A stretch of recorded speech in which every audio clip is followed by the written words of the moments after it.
नमस्कार, मैं हूं संजीव श्रीवास्तव। आप देख रहे हैं 4 PM news network. Madhya Pradesh Bharatiya Janata party के एक युवा नेता द्वारा लगाई गई दिल्ली को ललकार सुर्खियों में है। दिल्ली यानी नरेंद्र मोदी, अमित शाह। और ये पहला मौका नहीं है जब इस युवा नेता ने इस तरीके से दिल्ली को ललकारा है। ये युवा नेता पहले भी दिल्ली को ललकार चुका है और उस ललकार को लेकर बड़ी चर्चाएं पहले भी रही थी और अभी जो ताजा ललकार है वो भी चर्चाओं में शुमार है। दरअसल युवा नेता कोई और नहीं, ये युवा नेता मध्य प्रदेश के पूर्व मुख्यमंत्री और अभी मोदी सरकार में मंत्री, कृषि महकमे और ग्रामीण विकास विभाग के जो बड़े महकमे कहलाते हैं उनका दायित्व निभा रहे शिवराज सिंह चौहान के पुत्र कार्तिकेय चौहान है। और कार्तिकेय चौहान का अंदाज कुछ अलग है। जब मध्य प्रदेश विधानसभा के चुनाव चल रहे थे और मध्य प्रदेश विधानसभा चुनाव के नतीजे आ गए थे, उसके दरमियान या उसके बाद भी कार्तिकेय का अंदाज तल्ख था और कहीं ना कहीं वे तीखे बाण शब्दों के चला रहे थे। और जब अभी उन्होंने जो बाण चलाया है उसका चर्चा में होना इसलिए लाजमी है कि इस वक्त हालात दिल्ली में बदले हुए हैं और उन हालातों के बदलने की वजह बहुत साफ है कि भारतीय जनता पार्टी को अपने स्तर पर केंद्र में बहुमत नहीं मिल पाया है। एनडीए के साथ जो है उसका चुनाव मैदान में जाना हुआ था और एनडीए को बहुमत मिला है। एनडीए की सरकार बन गई है, मोदी दूसरी बार प्रधानमंत्री चुने जा चुके हैं और अब संसद का जो सत्र सोमवार से शुरू हो रहा है, आज जब मैं रविवार को ये वीडियो बना रहा हूँ तो साफ है कि आने वाले दिन मोदी, बीजेपी और उनकी पूरी टीम के लिए कुछ संकट भरे हो सकते हैं। इन संकटों के बीच पहले तो हम बात करें उस बयान की जो विधानसभा चुनाव के नतीजे आने के बाद कार्तिकेय ने दिया था और वो बयान सुर्खियों में क्यों रहा था, क्या कुछ कहा गया था कार्तिकेय चौहान की ओर से। दरअसल उनके पिताश्री शिवराज सिंह चौहान को मध्य प्रदेश में 5वीं बार मुख्यमंत्री पद की बागडोर नहीं मिली थी और मोहन यादव जो तीसरी बार के विधायक हैं, उज्जैन से आते हैं, उन्हें मोदी शाह की जोड़ी ने मध्य प्रदेश के मुख्यमंत्री पद की बागडोर सौंप दी। तो क्या कुछ उस समय उन्होंने कहा था और क्या अंदाज था। उन्होंने कहा था कि मैं अपनी सरकार से भी भिड़ जाऊंगा क्योंकि वोट मैं मांगने आया था पिता के लिए बुधनी में और वोट जनता ने पिता को दिए हैं और पिता बुधनी को नहीं भूलेंगे। और जो कुछ उन्होंने कहा था पहले उसे सुनते फिर करेंगे आगे। मैं नेता तो नहीं हूं, लेकिन बावजूद उसके आप मुझे इतनी इज्जत देते हैं। अभी राजनीति में आने का मेरा कोई मन नहीं है। कुर्ता पहन के आया जरूर हूं, लेकिन बीच में आपके आ इसलिए रहा हूं, भाषणबाजी इसलिए कर रहा हूं क्योंकि देखो वोट मांगने मैं आया था आपके बीच में। और अगर अब पिताजी मुख्यमंत्री नहीं रहे और फिर वापस नहीं आऊंगा तो यार मैं अपने ऊपर रात को चैन की नींद सो नहीं पाऊंगा। तो वोट मांगने मैं आया था। जब आप लोगों ने मुझ पर विश्वास, देखो वोट मांगे तो पिताजी भी नहीं आए थे। और जब सामने उस समय जब चुनाव के जब कोई व्यक्ति माइक लेकर खड़ा था आश्वासन, तो वो मैच है। और इसीलिए जब आपसे उस समय मैंने वादा किया था तो उस वादे को निभाने के लिए मैं वापस आया और वादे को निभाने के लिए किसी भी हद तक जा सकता हूं। वैसे तो लड़ने की आवश्यकता नहीं पड़ेगी, अपनी सरकार है, लेकिन लड़ना पड़ा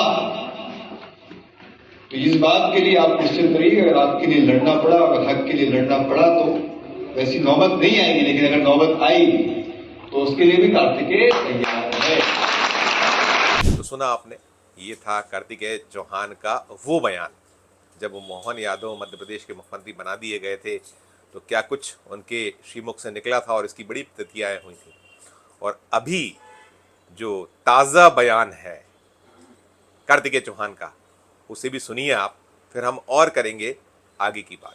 जानते तो पहले भी थे, इससे पहले मुख्यमंत्री के रूप में भी हमारे नेता लोकप्रिय थे, लेकिन पता नहीं आजकल ऐसा क्यों लगता है जब मुख्यमंत्री नहीं रहे तो और ज्यादा लोकप्रिय हो गए। और अब जब इतनी प्रचंड जीत के बाद हमारे नेता गए हैं तो आज पूरा दिल्ली भी नतमस्तक है, आज पूरा दिल्ली भी उनको जानता है, उनको पहचानता है, उनकी सम्मान करता है। और दिल्ली क्या कश्मीर से लेकर कन्याकुमारी तक अगर किसी देश में सबसे बड़े नेताओं में अगर गिनती की जाती है तो हमारे नेता आदरणीय शिवराज सिंह चौहान जी की गिनती की जाती है।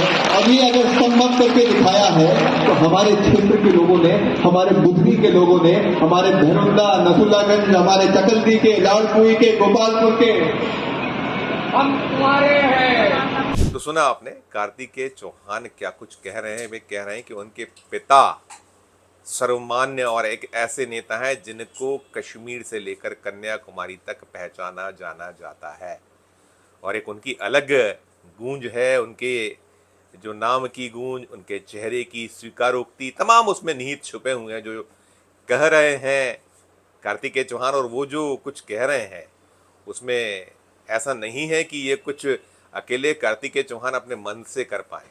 निश्चित तौर पर कोई रणनीति इसके पीछे जो राजनीति में छुपी होती है उसे भी देखा जा रहा है, उसे भी माना जा रहा है कि जब उनके पिता को एक बेहतर पुनर्वास मिल चुका है, मध्य प्रदेश का मुख्यमंत्री पद नहीं मिलना वो नागवार गुजरा था शिवराज सिंह चौहान को, उनके परिवार को, उनके जो पुत्र हैं कार्तिकेय चौहान। मैंने जो पिछला आपको बयान सुनाया वो अलग बयान था और उसमें कहीं ना कहीं ये छुपा हुआ था कि कैसे उनके पिता के परिश्रम की अनदेखी पार्टी ने कर दी है।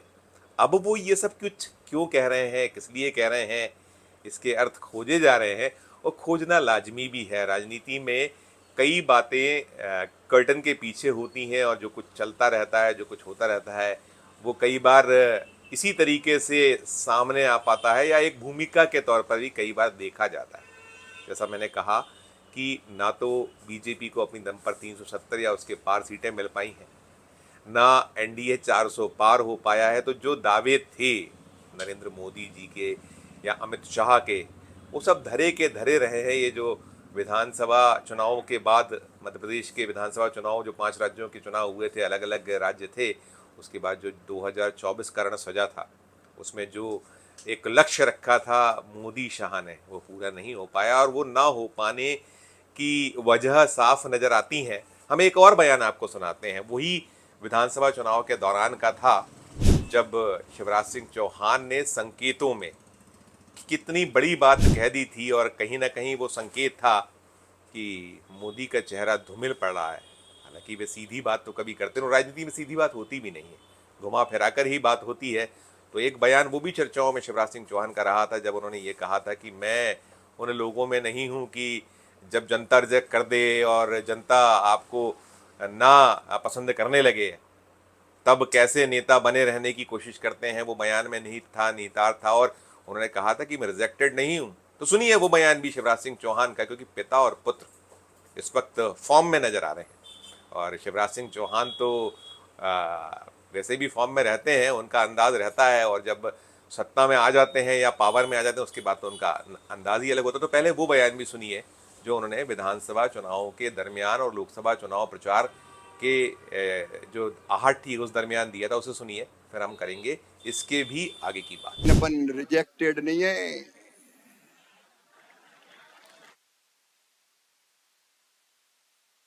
कई बार आदमी कब छोड़ते हैं जब जनता नकार दे, लोग गाली देने लगे, बहुत दिन हो गया यही बैठा हुआ है। अपन छोड़ के भी आए तो ऐसे आए कि जहां जाते हैं लोग कहते हैं मामा मामा मामा मामा। जनता का स्नेह और प्यार ये अपनी असली दौलत है, लेकिन छोड़ दिया इसका मतलब ये नहीं कि राजनीति नहीं करूंगा, अभी भी करूंगा। किसी पद के लिए नहीं, राजनीति केवल पदों के लिए नहीं होती, राजनीति बड़े लक्ष्य के लिए, और उसी का आह्वान आपसे करने आया हूं। तो ये शिवराज का ये भी बयान चर्चित रहा था। अब जब पिता और पुत्र, पिता एक पूरी की पूरी कोशिश शुरू हो गई उनकी ओर से, वो किसान पुत्र स्वयं को कहते हैं, उन्होंने जो मध्य प्रदेश में महिलाओं से रिश्ता बनाया, जो बहन और जो भांजियों का एक नाता उन्होंने यहाँ जोड़ा, तो वो एक अलग रहा है। और मोदी शाह उन्हें पसंद नहीं करते, ये बात तभी साफ हो गई थी जब 163 सीटें मध्य प्रदेश में जीत लेने के बाद भी शिवराज को ठोर नहीं मिल पाया था। बड़े बेआबरू हो के तेरे कूचे से हम निकले वाले हाल हुए थे और यही कुछ उस दरमियान उनकी जो पीड़ा थी मन की वो सामने आती रही थी। अब ये जो हो रहा है इसमें यही खोजा जा रहा है कि आखिर कार्तिकेय चौहान ने ये बयान दिया क्यों, इसकी ज़रूरत क्यों पड़ रही है, ऐसा क्यों कहना पड़ा उनको कि उनके पिता को कश्मीर से कन्याकुमारी तक जाना और पहचाना जाता है। क्यों वे जतलाने या बतलाने की कोशिश कर रहे हैं कि शिवराज सिंह चौहान कौन हैं, क्या हैं, उनकी वोटरों में, आम जन में, भारत के जो लोग हैं उनमें किस तरीके की उनके प्रति एक रुचि है या उनके प्रति चाहत है, ये सब बतला रहे हैं। और इसकी ज़रूरत को लेकर जैसे मैंने कहा कि ये पड़ी है तो इसके निहितार्थ इसलिए खोजे जा रहे हैं कि आरएसएस बड़ा एक फॉर्म में आरएसएस भी है। आरएसएस के बयान अभी बीच में आए हैं। आरएसएस ने मोदी और बीजेपी को काफ़ी जमकर आड़े हाथों लिया था। कुछ ये भी कहा गया था, विश्लेषकों का एक जो धड़ा है वो कह रहा था कि ये सब मिली जुली कुश्ती है, नूरा कुश्ती है। लेकिन अब जो निकल कर आ रहा है भारतीय जनता पार्टी की ओर से इस तरीके की बातें निकलना, जब अभी मोदी शाह को केंद्र में बहुत सारी जमावट करनी है। अभी जब सोमवार से सत्र की शुरुआत हो रही तो निगाह देश की वहाँ भी है कि स्पीकर का जो पद है, स्पीकर का पद भारतीय जनता पार्टी ले पाएगी, नहीं ले पाएगी। टीडीपी और जो यूनाइटेड जनता दल है उसका रुख रवैया क्या होगा, जो पासवान है चिराग पासवान, उनका दल क्या कुछ करेगा। हालांकि ये बहुत साफ है कि ये दल बहुत ज़्यादा अभी एग्रेसिव नज़र नहीं आ रहे हैं, उन्होंने पत्ते नहीं खोले हैं। कौन होगा लोकसभा का स्पीकर, इस पर भी अभी फ़िलहाल तो एक कह सकते हैं कि सीक्रेसी बनी हुई है, अभी पत्ते उसको लेकर भी नहीं खुले हैं। ओम बिरला का नाम लिया जा रहा है, कुछ नाम और भी चर्चाओं में है, तो वो सब है। उसके बीच में कार्तिकेय चौहान का इस तरीके से बयान दिया जाना ये चर्चाओं में इसीलिए है कि आखिर इसके पीछे की रणनीति, पीछे कौन है, कौन क्या संघ है। संघ शिवराज सिंह चौहान को पसंद करता है, सर्वविदित है। उनके चहेते जो चेहरे हैं उनमें शुमार है शिवराज सिंह चौहान। तो ये सब इस जो टाइमिंग है, टाइमिंग चर्चाओं में है, टाइमिंग को लेकर ही सवाल खड़े हो रहे हैं। मोदी शाह का रुख रवैया तो सामने आता ही, उनकी भी लाठी में आवाज़ नहीं होती, वो भी चुपचाप चूट करने वाले नेताओं में शुमार है। लेकिन इस वक्त जो पुनः कहूँगा कि केंद्र में हालात हैं, पूर्ण बहुमत नहीं है भारतीय जनता पार्टी को अपनी दम पर, तो अभी तो कहीं ना कहीं उंगली दबी हुई वाली स्थिति है। और जो मोदी और शाह का रुख है, रवैया है, वो भी बदला बदला सा है, अब ऐसा एग्रेसिवनेस नहीं है। और लाजमी भी है कि जब चारों ओर से घिर जाया जाए तो पहली कोशिश यही होती है कि निकला कैसे जाए, उस जो चक्रव्यूह रच गया है, बस गया है, रच दिया गया है, उसमें से कैसे बाहर निकला जाए। तो तमाम सवाल हैं, तमाम जो इफ़ एंड बट हैं, इन सब के बीच आखिर होगा क्या, क्या कुछ है इसके पीछे, ये खोज का विषय है, चर्चा का विषय है। और जो कुछ होगा वो सामने आएगा। लेकिन हाँ, मध्य प्रदेश के जो भारतीय जनता पार्टी के युवा नेता हैं कार्तिकेय चौहान, शिवराज सिंह चौहान के पुत्र, उन्होंने एक पत्थर तो उछाल ही दिया है। वो तबीयत से उछाला है पत्थर, सुराख कर पाएगा नहीं कर पाएगा, और इस पत्थर को उछलवाने के पीछे कौन है, ये भी यक्ष प्रश्न तो बना ही बना हुआ। और अभी बुधनी के उपचुनाव भी होने हैं, जहाँ से शिवराज सिंह चौहान ने इस्तीफा दिया है। संसद चुने जाने के बाद, लोकसभा का सदस्य चुने जाने के बाद, विदिशा से 6वीं बार चुने जाने के बाद, केंद्र में मंत्री बन जाने के बाद, तो उस उपचुनाव में भी कौन उम्मीदवार होगा बुधनी से, इस पर भी निगाह मध्य प्रदेश की लगी हुई है। और राजनीति फिलहाल तो बड़ी दिलचस्प और बड़ी ही रोचक मोड़ पर देश की खड़ी हुई है। मोदी शाह की चालों पर सबकी नज़र गड़ी हुई है। इस वीडियो में फिलहाल इतना ही। हम फिर किसी नए विषय, किसी नए वीडियो के साथ आपके समक्ष उपस्थित होंगे। हमारा अनुरोध कि हमारे इस चैनल को लाइक कीजिए, सब्सक्राइब कीजिए, और यदि आपने ज्वाइन का बटन हमारे मध्य प्रदेश चैनल का नहीं दबाया है तो जरूर ज्वाइन का बटन भी दबाकर हमारी हौसला अफजाई कीजिएगा। साथ साथ हमारे इस वीडियो को अधिक लोगों से शेयर कीजिए। वीडियो के कमेंट बॉक्स में जाकर कमेंट जरूर कीजिए कि वीडियो आपको कैसा लगा।